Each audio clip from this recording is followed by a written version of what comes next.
Hello everyone, good morning अनि स्वागत छ हजुरहरूलाई मेरो बिहानी ब्लगमा। आज चाहिँ मेरो बिहानको ड्युटी थियो, त्यसैले म चाहिँ तारा उठेर प्रोसेस गरेर मुख धोएको। मलाई चाहिँ ढिलो भइसकेको थियो नि त धान रोप्नको लागि जानलाई। अनि 5 बजी पुग्नुपर्ने 5:30 भइरहेको थियो। अनि ढिलो भएर तारा उठेर भात मुख धोएर ब्रस गरेर पानी नखाइकन त म कहीँ नै हिँड्दिनँ। अनि पानी खाइहालेँ।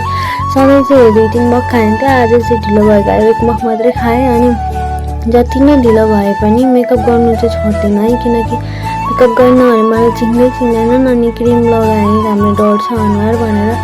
त्यस पछाडिबाट म चाहिँ लागेँ बाटो। अनि हेर्न बाटो लाग्न त बिहानै निकाल्यो होला, मेरो अनुहार चाहिँ फ्रेस पनि थिएन। अनि बाहिर चाहिँ भन्नु जाने यति अँध्यारो भइसकेको थियो, 5:30 भइसकेको थियो र पनि पानी पर्नको लागि एकदम धम्म भइसकेको थियो।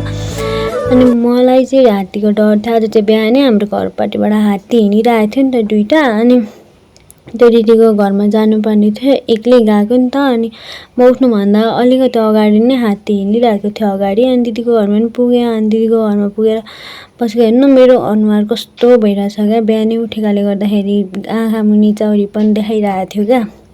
अनि पानी पर्नलाई एकैछिनमा कालो मैलो भएर पानी पर्न थालिहाल्यो। अनि त्यस पछाडिबाट त मेरो घरमा त बेहाल भएर बसेँ म चाहिँ।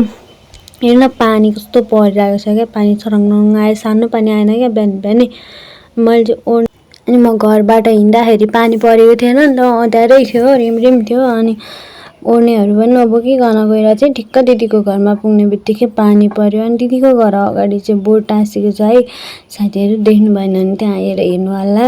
अनि हेर्नु न त्यहाँनिर कस्तो आकाशमा कुहिरो कुदेको क्या, पुरा कस्तो मजाले कुदिरहेको थियो कुहिरो पनि। अनि पानी त लास्टै नै आउँछ जस्तो भयो र पनि हामीले दिदीको घरबाट छाता ओढेर लाग्यो। मेरो अनुहार हेर्नु कस्तो घिनलाग्दो भएको थियो क्या। अनि हेर्नु एकैछिनमा कस्तो कालो मैलो भएर आइरहेको थियो पानी चाहिँ।